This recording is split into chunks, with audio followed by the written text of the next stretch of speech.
Hi ஷாலும், மீகாவில் இருக்கிற எல்லாருக்குமே praise the Lord. So என் பேர் சிந்தியா.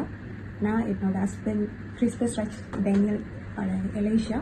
ஸோ அவர் வெளியாட்டின ஒரு பாடல் ஆளுகை. ஸோ அதை பற்றி தான் நான் உங்களுக்கு ஷேர் பண்ணி வந்திருக்கேன். பாதம்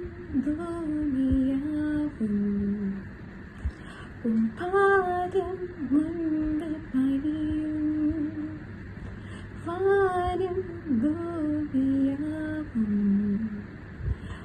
பாதம் வந்து பணியும் என் வாழ்வினில் ஆளுகை வரணும், என் குடும்பத்தில் ஆளுகை வரணும்,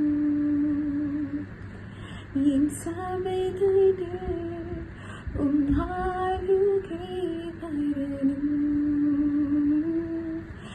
என் தேசத்தில் ஆளுகை வரணும்,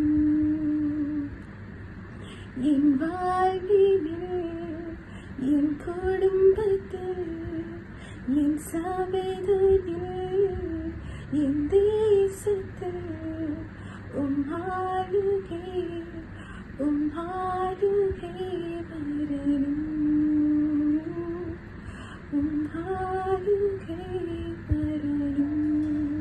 இந்த சாங் எப்படி என்னோட ஹஸ்பண்டுக்கு வந்து பர்த் ஆகுச்சுன்னா, நம்ம prayer meeting every week prayer meeting. So அந்த ப்ரேயர் மீட்டிங்கில் தான் இந்த வரி ஹஸ்பண்டுக்கு வந்து ஒரு பிரசனமாக came up to him. So ஆளுகை சொன்னாலே it's control. We as a human நம்ம என்ன பண்ணுவோம், we will go behind so much of things like desires, வேலை, நம்மளோட ஆசைகள். ஸோ அது பின்னாடி தான் we will always go behind it. But end of the day it is always God.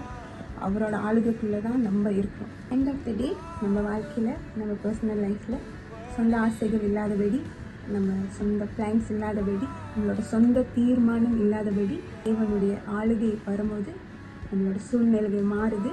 அதுபோல் அவரோட ஆளுகை மாத்திரம் நம்மளோட வாழ்க்கையும் சரி, நம்மளோட ஃபேமிலிலையும் சரி, நம்மளோட சர்ச்லேயும் சரி, நம்மளோட தேசத்துலேயும் சரி, அவர் ஆளுகை வரும்போது சூப்பர் நேச்சுரல் காரியத்தை தேவன் நம்மளுக்கு செய்கிற தேவனாகவே இருக்கிறார்.